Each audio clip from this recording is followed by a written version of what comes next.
Hi everyone, welcome to T-SAT classes. మనకి social ఎక్స్క్లూజన్లో భాగంగా బాలల గురించి కూడా చదువుకోవాల్సి ఉంటుందండి. అంటే సమాజంలో వెలికి గురవుతున్నటువంటి వారు స్త్రీలు, ట్రాన్స్జెండర్లు, అలాగే కుల ప్రాతిపాదికన ఎస్సీ ఎస్టీ బీసీలు, తెగలు, వీళ్ళు మాత్రమే కాదు, బాలలు కూడా వాళ్ళ హక్కుల కోసం వాళ్ళు పోరాటం చేయలేకపోతున్నారండి. సాధారణంగా అణగారిన వర్గాలు, హక్కులు కోల్పోయిన వారు, లేకపోతే తాడిత పీడిత వర్గాల వారంటే కేవలం ఎస్సీ ఎస్టీ బీసీ మైనారిటీ వర్గాలు మాత్రమే కాదు, ఈవెన్ బాలలు కూడా తమ హక్కుల కోసం తాము పోరాటం చేయలేరు. కాబట్టి వాళ్ళని కూడా మనం పరిగణలో తీసుకోవాల్సి ఉంటుందండి. అసలు బాలలు అంటే ఎవరు? బాలలు అంటే ఎవరు? సాధారణంగా ఏ వయసు వారిని మనం బాలలుగా పరిగణించాలి? ఒక్కొక్క చోట ఒక్కొక్క డెఫినేషన్ ఇవ్వడం జరిగిందండి. ఐపీసీలో ఒక రకంగా చెప్పడం జరిగింది. బిఎన్ఎస్ అంటే ఐపీసీలోనే చేంజ్ వచ్చింది. నిర్భయ కేసు తర్వాత చేంజ్ వచ్చిన తర్వాత ఆ నేరాలు చేసేటువంటి విషయంలో, హీనియస్ క్రైమ్స్ చేసేటువంటి విషయంలో ఎవరిని బాలలుగా పరిగణించాలి, ఎవరు జువెనైల్స్ కింద వస్తారు, ఎవరు జువెనైల్ చట్టం యొక్క పరిధిలోకి రారు అనేటువంటి విషయాన్ని క్లారిటీగా చెప్పడం జరిగింది. అలాగే భారత రాజ్యాంగంలో ఒక రకంగా చెప్పడం జరిగింది, ఐక్యరాజ్య సమితి ఒక రకంగా చెప్పడం జరిగింది. కాబట్టి బాలలుగా పరిగణించాలి అంటే మనకి అక్కడ భారతీయ కర్మాగారాల చట్టం 1948లో పేర్కొన్నటువంటి ఆ యొక్క రూల్స్ ప్రకారం 14 సంవత్సరాల లోపు వారు ఎవరు కూడా ప్రమాదకరమైనటువంటి పనుల్లో వినియోగించరాదు అని చెప్పడం జరిగిందండి. అంటే ఇక్కడ బాలలు అన్నదానికి డెఫినేషన్ ఇవ్వలేదు. ప్రమాదకరమైనటువంటి పనులు ఏ వయసు వారు చేయకూడదు అన్నదానికి 14 సంవత్సరాలుగా నిర్ణయించారు. అందుగురించే సాధారణంగా దీని గురించి డీప్గా ఎవరైనా తెలుసుకునేటువంటి వారు ఎవరైనా ఉన్నారు అంటే బాల కార్మికులు అంటే 14 అని చెప్పేసి అంటారు. దానికి కారణం ఏంటి అంటే భారతీయ కర్మాగారాల చట్టంలోనో, అలాగే భారత రాజ్యాంగంలో ఆర్టికల్ 24లో 14 సంవత్సరాల లోపు వారిని ఎవరిని కూడా ప్రమాదకరమైనటువంటి పనుల్లో వినియోగించరాదు అని చెప్పారు. కాబట్టి 14 సంవత్సరాల లోపు అని చెప్పేసి అంటారు. కానీ మనకి యూఎన్ఓ ఇచ్చినటువంటి నిర్వచనం, ఐక్యరాజ్య సమితి ఇచ్చినటువంటి నిర్వచనం ప్రకారం లింగభేదం లేకుండా, అది బాలలైనా కావచ్చు, బాలురైనా కావచ్చు, బాలికలైనా కావచ్చు, ఎవరైనా సరే లింగభేదం లేకుండా 18 సంవత్సరాలు, ఈవెన్ ట్రాన్స్జెండర్స్ కూడా కావచ్చు, సో 18 సంవత్సరాలు లోపు వారు ఎవరైతే ఉన్నారో వాళ్ళందరినీ కూడా బాలలుగా పరిగణించాలి. లింగభేదం లేకుండా 18 సంవత్సరాల లోపు వారిని అందరినీ కూడా బాలలుగా పరిగణించాలి. 18 సంవత్సరాలు కనుక దాటితే వాళ్ళు బాలలు కారు అని చెప్పేసి క్లారిటీగా ఇవ్వడం జరిగింది. కాబట్టి బాలలు అంటే 18 సంవత్సరాల లోపు వారు అని అర్థం. మనకి 1989లో ఐక్యరాజ్య సమితి యొక్క ఆధ్వర్యంలో అంతర్జాతీయ బాలల హక్కుల కన్వెన్షన్ అనేటువంటి జరిగిందండి. అంతర్జాతీయ బాలల హక్కుల ఒడంబడికలో భారతదేశం కూడా సంతకం చేసింది. ఆ సంతకం చేసి బాలల హక్కులకు సంబంధించినటువంటి అన్ని రకాలైనటువంటి చర్యలను కూడా మన దేశంలో మనం తీసుకుంటామని, వాళ్ళకి సంబంధించినటువంటి చట్టాలు మనం చేస్తామని, సంక్షేమ చర్యలు చేపడతామని అంగీకరిస్తూ ఆ ఒడంబడిక మీద 1989 సంవత్సరంలో మనం సంతకం చేయడం జరిగింది. అలాగే 1979 సంవత్సరాన్ని అంతర్జాతీయ బాలల సంవత్సరంగా ఐక్యరాజ్య సమితి ప్రకటించడం జరిగిందండి. కారణం ఏంటి అంటే అందరికీ తెలిసినటువంటిదే, ఈరోజు బాలలు ఎవరైతే ఉన్నారో వాళ్ళే మన రేపటి యొక్క మానవ వనరులు. భారతదేశంలో విపరీతమైనటువంటి జనాభా ఉంది. ఈ జనాభా అంతా మానవ వనరులుగా మారాలి. మానవ వనరులుగా మారాలి అంటే బాలల మీద మనం కేంద్రీకృతం చేయవలసి ఉంటుంది. మన దృష్టి అంతా బాలల మీద దృష్టి కేంద్రీకరించి వాళ్ళ హక్కులను కాపాడుతూ వాళ్ళకి నాణ్యమైనటువంటి విద్యను, నాణ్యమైనటువంటి వికాసపు అవకాశాలను, అభివృద్ధి అవకాశాలను మనం కల్పించినట్లయితే వాళ్ళు అద్భుతమైనటువంటి మానవ వనరులుగా మారి దేశ ప్రగతికి తోడ్పడతారు. కాబట్టి బాలల మీద మనం ప్రత్యేకమైనటువంటి దృష్టి పెట్టవలసినటువంటి అవసరం ఉంది. మరి బాలలు అనేక సమస్యలను ఎదుర్కొంటున్నారండి. వాళ్ళ అవకాశాలు కోల్పోతున్నారు, హక్కులు కోల్పోతున్నారు. ఏ విధంగా వాళ్ళ సమస్యలు ఎదుర్కొంటున్నారు అనేటువంటి విషయాన్ని కనుక మనం అర్థం చేసుకుంటే, బాల కార్మికత అనేటువంటిది ప్రధానమైనటువంటి సమస్య. బాలలకు ఉన్నటువంటి ప్రధానమైనటువంటి సమస్య ఏంటి అంటే బాల కార్మికత. బాల కార్మికత కారణంగా విలువైనటువంటి అవకాశాలను వాళ్ళు కోల్పోతున్నారు. చదువుకునేటువంటి అవకాశాన్ని కోల్పోతున్నారు. విద్యను నేర్చుకునేటువంటి అవకాశం కోల్పోవడం వలన వాళ్ళు మానవ వనరులుగా మారకుండా వాళ్ళు అక్కడే మిగిలిపోతున్నారు. వాళ్ళు సమానత్వాన్ని కోల్పోతున్నారు. బాల కార్మికత ప్రధానమైనటువంటి సమస్య. అదేవిధంగా లైంగిక దాడులు, హింస అనేటువంటిది బాలల మీద ఎక్కువగా జరుగుతుందండి. మనకి అనేక స్వచ్ఛంద సంస్థలు ఈ బాలలు చదువుకుంటున్నటువంటి స్కూళ్ళకు, కాలేజీలకు వెళ్ళి ఆ యొక్క కాన్వెంట్లు, ప్రైమరీ స్కూల్స్ ఇటువంటి వాటిలన్నిటిని కూడా విజిట్ చేసి good touch and bad touch మధ్య డిఫరెన్సెస్ తెలియచేస్తూ ఇలాంటివి జరిగితే గనక ఎలాంటి చర్యలు చేపట్టాలి, ఎలాగ దాన్ని తల్లిదండ్రులకి, టీచర్లకి చెప్పాలి, ఇలాంటి అంశాల మీద వాళ్ళకి తెలియజేస్తున్నారు. బాలలు ఎదుర్కొంటున్నటువంటి ప్రధానమైనటువంటి సమస్య బాలురు మరియు బాలికలు కూడా లైంగిక హింసకు గురవుతున్నారు. అదేవిధంగా సాంఘికీకరణ సమస్యలు అనేటువంటి విపరీతంగా ఎదుర్కొంటున్నారండి. బాలలు ఎదుర్కొంటున్నటువంటి సమస్య ఏంటి అంటే సాంఘికీకరణ సమస్య. సాంఘికీకరణ అంటే ఏంటి? Very very important concept in our social exclusion as well as sociology. సాంఘికీకరణ ఇంగ్లీష్లో సోషలైజేషన్ అని అంటాం. అంటే పుట్టినప్పుడు వ్యక్తి జంతు లక్షణాలను కలిగి ఉంటాడు. క్రమక్రమంగా ఎదుగుతూ ఎదుగుతూ ఈ జంతు లక్షణాల నుంచి వేరు చేసేటువంటి మానవ లక్షణాలను నేర్చుకుంటాడు.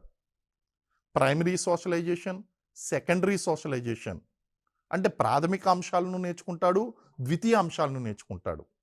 కాబట్టి సాంఘికీకరణ అనేటువంటిది వ్యక్తికి కుటుంబంలో ప్రారంభమవుతుంది.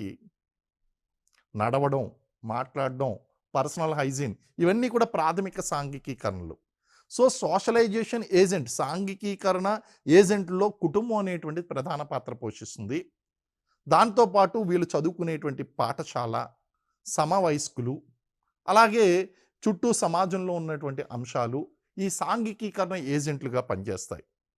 మరైతే బాలలు ఏ విధంగా సాంఘికీకరణ లోపంతో బాధపడుతున్నారు అంటే ఎంతో ముఖ్యమైనటువంటి కుటుంబ వ్యవస్థ ఏదైతే ఉందో ఆ కుటుంబ వ్యవస్థ యొక్క పునాదులు అనేటువంటి కదిలిపోవడం వలన బాలలు సాంఘికీకరణ అనేటువంటిది సరిగ్గా జరగడం లేదు. ఉమ్మడి కుటుంబాలు విచ్ఛిన్నం కావడం కూడా ప్రధానమైనటువంటి సమస్యగా మారుతుందండి.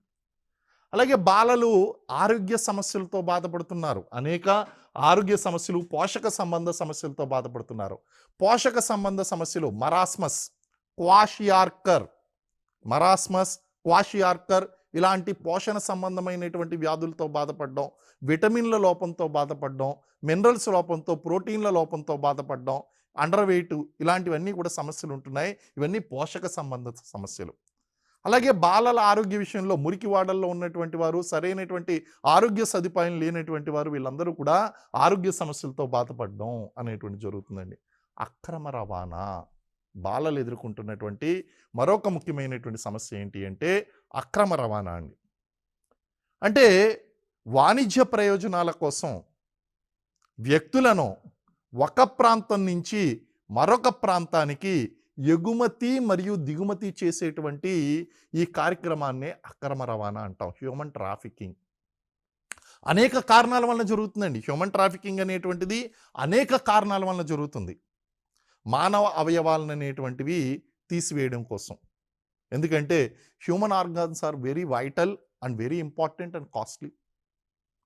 ప్రపంచంలో అతిపెద్ద వ్యాపారం ఏది అంటే మానవ అవయవాల వ్యాపారం. ప్రపంచంలో అతిపెద్ద వ్యాపారం. అంటే అక్రమ రవాణా అనేటువంటిది బాలలను తీసుకువెళ్ళడం ద్వారా అక్రమ రవాణాకు గురి చేసి వాళ్ళ యొక్క శరీర అవయవాలు తీసుకోవడం, అలాగే వ్యభిచారం లాంటి, ప్రాస్టిట్యూషన్ లాంటి అంశాలను వాళ్ళకు గురి చేయడం, అలాగే చిన్న పిల్లలను బెగ్గింగ్ మాఫియాలు తీసుకువెళ్ళిపోవడం, మాదక ద్రవ్యాల అక్రమ రవాణాకు గురి చేయడం, మాదక ద్రవ్యాలను సరఫరా చేయడం కోసం ఉపయోగించడం, తీవ్రవాద కార్యకలాపాల్లో వినియోగించుకోవడం కోసం ఇలాంటి కార్యకలాపాల గురించి అక్రమ రవాణా చేస్తున్నారు బాలల్ని. సో వీళ్ళకు ఉన్నటువంటి సమస్య అక్రమ రవాణాకు గురి కావడం.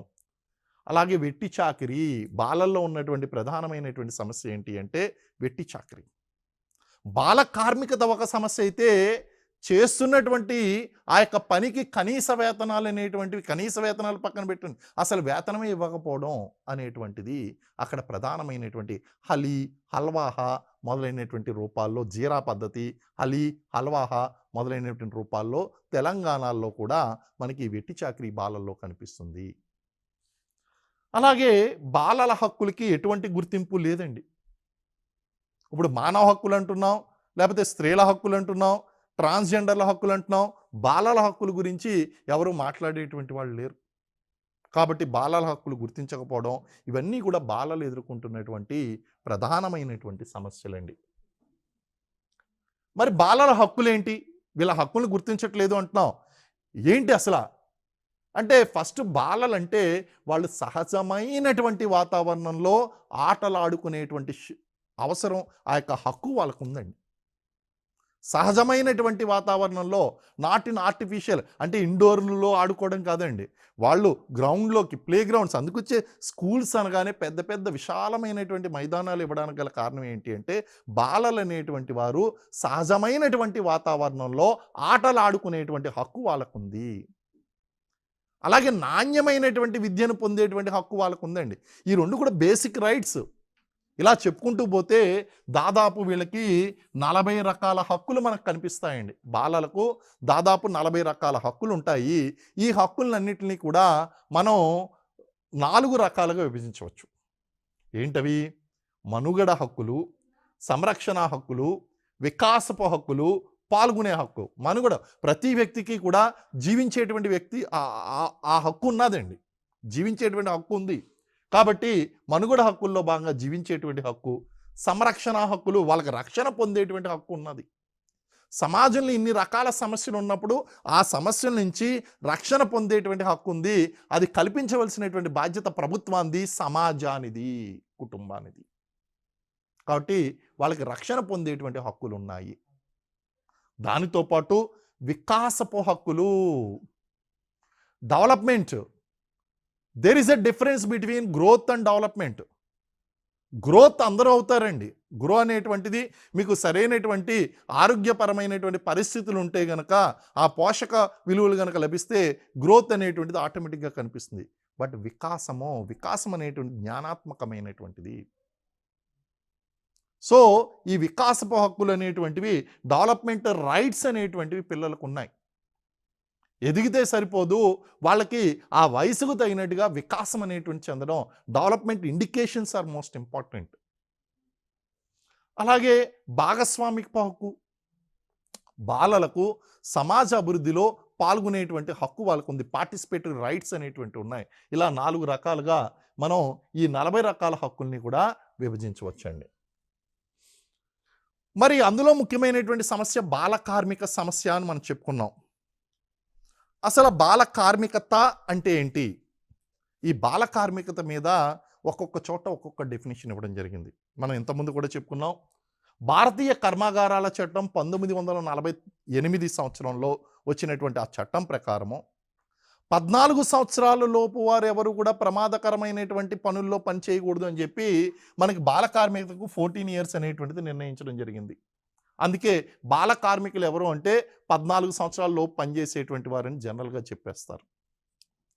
భారత రాజ్యాంగంలో ఆర్టికల్ 24 ఏదైతే ఉందో ఆ 24 కూడా 14 సంవత్సరాలు అనేటువంటిది చెప్పడం జరిగిందండి. 14 సంవత్సరాల లోపు వారు ప్రమాదకరమైనటువంటి పనుల్లో పనిచేయరాదు.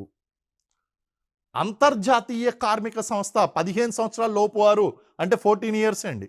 15 సంవత్సరాల లోపు వారు అన్నారు. వాళ్ళు ఏమన్నారంటే 15 సంవత్సరాల లోపు వారు అంటే 14 ఇయర్స్గా నిర్ణయించడం జరిగింది. అంతర్జాతీయ కార్మిక సంస్థ 14 ఇయర్స్. మరి ఐక్యరాజ్య సమితి నిర్వచనం మనం ఇందాక చెప్పుకున్నామండి. ఏంటి? బాలలు అంటే లింగభేదం లేకుండా 18 సంవత్సరాల లోపు వారు అందరూ బాలలే కదా. కాబట్టి 18 సంవత్సరాల లోపు వారు ఎవరు పనిచేసినా వాళ్ళు బాల కార్మికులే. కాబట్టి ఐక్యరాజ్య సమితి 18 ఇయర్స్గా చెప్పింది. సో బాల కార్మికులు అంటే ఇప్పుడు ఎలా గుర్తించాలి మనం చట్టపరంగా అంటే మన చట్టాలు కూడా అమెండ్మెంట్ చేసుకుని మనం 18 సంవత్సరాలు లోపు వారు అని చెప్పేసి మనం లేటెస్ట్గా వచ్చినటువంటి అన్ని చట్టాల్లోనూ కూడా మార్పులు చేసుకుని 18 సంవత్సరాల లోపు వారు ప్రత్యక్షంగా కానీ పరోక్షంగా కానీ ఆర్థిక కార్యకలాపాల్లో పాల్గొన్నట్లయితే వాళ్ళని బాల కార్మికులుగానే గుర్తించవలసి ఉంటుంది. మరి 2009 సంవత్సరంలో బాలలకు జరిగినటువంటి ఒక అద్భుతమైనటువంటి చట్టం ఏది అంటే right to free compulsory education act, ఉచిత నిర్బంధ విద్యా హక్కు చట్టం 2009లో వచ్చిందండి. ఈ ఉచిత నిర్బంధ విద్యా హక్కు చట్టం తీసుకురావడానికి గల కారణం ఏంటంటే ముఖ్యంగా వ్యవసాయ రంగంలో, అంటే పారిశ్రామిక రంగంలోను, సేవల రంగంలోను ఎలాగ చేస్తున్నారు, ఈవెన్ వ్యవసాయ రంగంలో కూడా బాల కార్మికులు అనేటువంటి వారు స్వంత పొలాల్లోనూ పక్క పొలాల్లోనూ పనిచేస్తున్నారు. మరి ఆ యొక్క right to free compulsory education యాక్ట్లో ఈ నిర్వచనం అనేటువంటిది ఇవ్వడం జరిగింది. బాల కార్మికత అన్నదానికి నిర్వచనం ఇవ్వడం జరిగిందండి.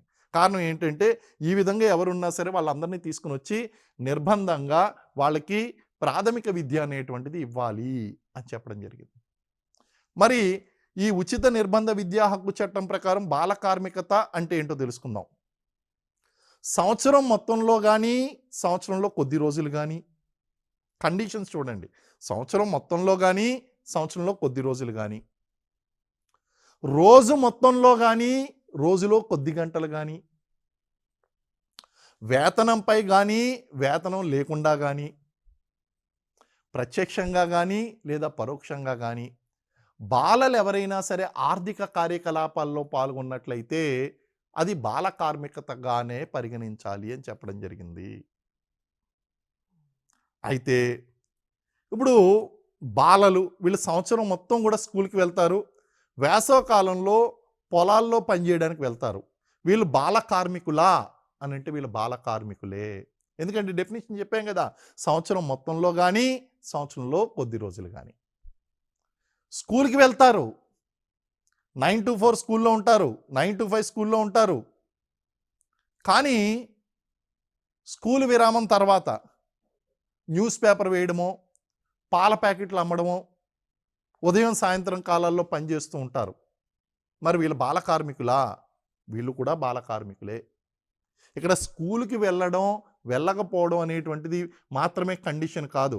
ప్రత్యక్షంగా కానీ, పరోక్షంగా కానీ, వేతనంపై కానీ, వేతనం లేకుండా కానీ, ఆర్థిక ప్రయోజనంతో కానీ, ఆర్థిక ప్రయోజనం లేకుండా కానీ, automatically they will be consider as child labour only.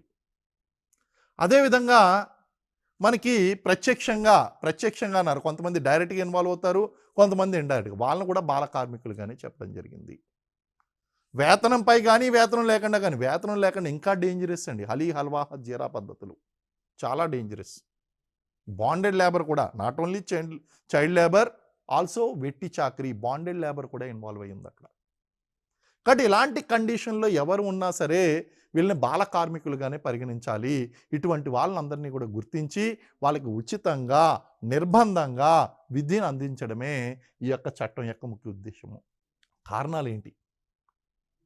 మీరందరూ తెలుసుకోవాల్సినటువంటి విషయం ఏంటి అంటే, ప్రపంచంలో బాల కార్మికులు ఎక్కువగా ఉన్నటువంటి దేశం భారతదేశం.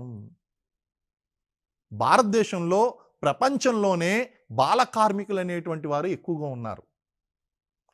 మరి ఇంతమంది బాల కార్మికులు ఎక్కువగా ఉండడం అనేటువంటిది మన యొక్క కుటుంబాల్లో ఉన్నటువంటి సమస్య, పేదరికం కారణమా, నిరుద్యోగం కారణమా, చట్టాల్లో ఉన్నటువంటి లోపమా, వీటినన్నిటిని కూడా తెలుసుకోవాల్సినటువంటి అవసరం ఉంది. ఉదాహరణకు బాల కార్మిక సమస్య ఉదాహరణ అంటే ఫస్ట్ రీజన్ పేదరికం. మీకు బాల కార్మికులు అనేటువంటి వారు people below the poverty line, పేదరికపు రేఖకు దిగువన ఉన్నటువంటి కుటుంబాల్లో ఎక్కువగా కనిపిస్తూ ఉంటారు. అబవ్ పవర్టీ లైన్లో మనకి తక్కువగా ఉంటారు. అక్కడ మనకి పేదరికం అనేటువంటిది బాల కార్మిక వ్యవస్థ కారణం కాదు, వేరే ఇతర కారణాలు ఏమన్నా అయితే అయి ఉండొచ్చేమో. కానీ బాల కార్మికతకు ప్రధాన కారణం ముఖ్యంగా ఈ యొక్క పేదరికపు రేఖ దిగువ నివసిస్తున్నటువంటి కుటుంబాల వారిలో, ఇలాంటి కుటుంబాల్లో పేదరికం అనేటువంటిది ముఖ్యమైనటువంటి కారణం. అలాగే నిరుద్యోగం కూడా ప్రధానమైనటువంటి కారణం. తల్లిదండ్రులకి సరైనటువంటి ఆదాయ వనరులు లేక, ఉద్యోగాలు లేకపోతే కనుక పిల్లల్ని చదివించలేక వాళ్ళని కూడా బాల కార్మికులు మార్చేయడం. ఇలాంటి కారణాల వలన మనకి బాల కార్మికత అనేటువంటిది భారతదేశంలో ఎక్కువగా కనిపిస్తుంది.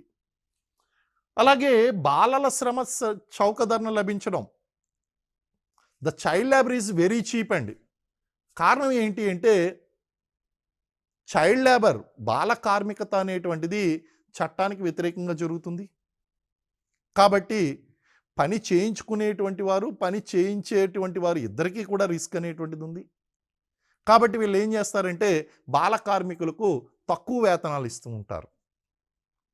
ఈ తక్కువ వేతనాలకు ఎప్పుడైతే వీళ్ళు శ్రమ అనేటువంటిది వచ్చిందో, ఈ బాలల యొక్క శ్రమ ఇక్కడ ఉన్నటువంటి పరిశ్రమలు కూడా వాళ్ళని నియమించుకోవడానికి ఆసక్తి చూపిస్తూ ఉంటాయి. అలాగే తల్లిదండ్రులు కూడా వేడి నీళ్ళకు చన్నీళ్ళు తోడు అన్నట్టు వాళ్ళకు వస్తున్నటువంటి ప్రధాన ఆదాయానికి ఇది తోడు అన్నట్టు వీళ్ళ యొక్క ఆదాయాన్ని ఉపయోగించుకుంటూ ఉంటారు. కాబట్టి బాలల యొక్క శ్రమ చౌకధరణ లభించడం అనేటువంటిది బాల కార్మిక వ్యవస్థను బలోపేతం చేస్తుంది. దానితో పాటు పాఠశాలల్లో అవస్థాపన సౌకర్యాలు లేకపోవడం. ఏంటండి పాఠశాలలో అవస్థాపన సౌకర్యాలు అంటే ఏంటి? డ్రింకింగ్ వాటర్ ఫెసిలిటీసు, డ్రింకింగ్ వాటరే కాదు, యూజింగ్ వాటర్ కూడా, అంటే toilet facilities, proper toilet facilities కావాలి. స్కూల్స్లో కావాల్సింది ఏంటి అంటే వాళ్ళకి టాయిలెట్ ఫెసిలిటీస్ ఉండాలి. ఆ టాయిలెట్ ఫెసిలిటీస్లో రన్నింగ్ వాటర్ కావాలి. అందులో కావాల్సింది ఏంటండి? Running water, furniture, proper furniture కావాలి, ప్రాపర్ ఫర్నిచర్ కావాలి. దీంతో పాటు ఎలక్ట్రిసిటీ, ఫర్నిచరు, బౌండరీ వాళ్ళు, అన్నిటికంటే ముఖ్యంగా ఇది చాలా important, toilet and running water. ముఖ్యంగా ఆడపిల్లలు చదువుతున్నటువంటి స్కూల్స్లో ఈ సౌకర్యాలు లేకపోవడం వలన 6, 7, 8 తరగతుల దగ్గరికి వచ్చేసరికి ఆడపిల్లల్లో డ్రాప్ అవుట్ల శాతం చాలా ఎక్కువగా పెరుగుతుంది. ఇలాంటి స్కూళ్లకు రక్షణ లేదు అనేటువంటి ఉద్దేశంతో, సౌకర్యాలు లేదు అనేటువంటి ఉద్దేశంతో ఆడపిల్లల యొక్క తల్లిదండ్రులు స్కూలుకు పంపించడానికి ఇష్టపడరు. కాబట్టి స్కూల్ డ్రాప్ అవుట్లు అనేటువంటి ఎక్కువగా ఉంటాయి. There is a directly proportionate relation between the school drop outs and child labour. ప్రత్యక్ష సంబంధం ఉందండి. డ్రాప్ అవుట్లు ఎప్పుడైతే పెరిగారో చైల్డ్ లేబర్ కూడా పెరుగుతుంది. ఆటోమేటిక్గా వాళ్ళని ఖాళీగా ఉంచడం ఎందుకని చెప్పి ఏదో ఒక పనిలో పెడతారు. కాబట్టి స్కూళ్ళలో అవస్థాపన సౌకర్యాలు లేకపోవడం అనేటువంటిది కూడా మనకి ఈ యొక్క సమస్యకు ప్రధానమైనటువంటి కారణమవుతుంది. అలాగే వృత్తుల ఆధారిత కుల వ్యవస్థ. మనం తెలుసు భారతదేశం అనేటువంటిది కుల వ్యవస్థ మీద ఆధారపడినటువంటి సమాజం. హిందూ మతానికి ఉక్కు కవచం లాంటిది ఈ కుల వ్యవస్థ. మరి ఈ కుల వ్యవస్థ అనేటువంటిది వృత్తుల మీద ఆధారపడి ఉందండి. సో ఈ వృత్తుల ఆధారిత కుల వ్యవస్థలు ఏం చేస్తారంటే తమ పిల్లల్ని స్కూలుకి పంపించే కన్నా చిన్నప్పటి నుంచి కూడా ఆ పనిలో గనక నిపుణత గనక నేర్పించినట్లయితే వాళ్ళు నిష్ణాతులు అవుతారు అనేటువంటి ఉద్దేశంతో స్వంత కుటుంబ సభ్యులే ఈ వృత్తుల ఆధారిత కుల వ్యవస్థలో భాగంగా చదువు చెప్పించడం మానేసి వాళ్ళని పనుల్లో పెట్టడం అనేటువంటిది చేస్తూ ఉంటారు. కాబట్టి ఈ వృత్తుల ఆధారిత కుల వ్యవస్థ కారణంగా బాల కార్మికత అనేటువంటిది నడుస్తుంది. అలాగే సామాజిక ఆర్థిక కారణాలు, కొన్ని రకాలైనటువంటి మతాలు, ఉదాహరణకి ముస్లిం మతం తీసుకుందామండి. ఇస్లాంలో కనుక చూసుకున్నట్లయితే ఇస్లాంలో కొన్ని రీజన్స్ ఉన్నాయి, కొన్ని సోషల్ రీజన్స్ ఉన్నాయండి, రిలీజియస్ రీజన్స్. మనందరికీ తెలుసు ముస్లిముల్లో బాల కార్మికులు అనేటువంటి వారు ఎక్కువగా ఉంటారు అని చెప్పి. మరి ఎందుకుంటారు అంటే ముస్లిముల్లో జనాభా ఎక్కువగా ఉంటుందండి, పిల్లలు ఎక్కువగా ఉంటారు కుటుంబంలో. ఎందుకు పిల్లలు ఎక్కువగా ఉంటారు? ఇద్దరు హద్దు అటుపై వద్దు అన్నారు కదా, ఒకరు ముద్దు ఇద్దరు హద్దు అటుపై వద్దు అని ప్రభుత్వమే నినాదం తీసుకొచ్చినప్పుడు మరి ముస్లిముల్లో పిల్లలు ఎందుకు ఎక్కువగా ఉంటున్నారు? ఒక రీజన్ ఉంది. It's a social and religious reason. అల్లాకా దియావో బచ్చకు మనానే కర్నా అంటే పిల్లలు దేవుని యొక్క ప్రసాదంగా, అల్లా యొక్క ప్రసాదంగా భావిస్తారు. కాబట్టి బలవంతంగా కుటుంబ నియంత్రణ ద్వారా పిల్లల పుట్టడాన్ని ఆపరు. ఎప్పుడైతే ఈ పిల్లలు అనేటువంటి వారు కుటుంబంలో పెరిగారో ఒకరికైతే వాళ్ళు వనరులు సమకూర్చగలుగుతారు, ఇద్దరికి సమకూర్చగలుగుతారు. 10 మంది 5, 6 ఉంటే గనక వాళ్ళని కుటుంబాన్ని పోషించడం కోసం బలవంతంగా వాళ్ళని బాల కార్మికులుగా మార్చేస్తారు. సో ఇలాంటి కారణాల వలన, ఇలాంటి సామాజిక ఆర్థిక కారణాల వలన కూడా బాల కార్మిక వ్యవస్థ అనేటువంటిది ఎక్కువగా ఉంది. ఫర్ ఎగ్జాంపుల్ బాల కార్మికులు ఎక్కువగా ఉన్నటువంటి రాష్ట్రం ఉత్తరప్రదేశ్. మరి ముస్లింలు ఎక్కువగా ఉన్నటువంటి రాష్ట్రం ఉత్తరప్రదేశ్. చూడండి, అంటే మనకి సోషియో అండ్ రిలీజియస్ కాజెస్ ప్రకారం బాల కార్మిక వ్యవస్థకు ఈ యొక్క మతపరమైనటువంటి కారణాలకు దగ్గర సంబంధం ఉంది.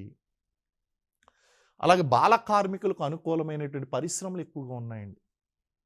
ఉదాహరణకి చాక్లెట్లు, పేపర్లు చుట్టేటువంటి, ఇప్పుడు అంతా కూడా యాంత్రికం ద్వారా జరుగుతుంది. ఇంతకుముందు మాన్యువల్గా జరిగేది.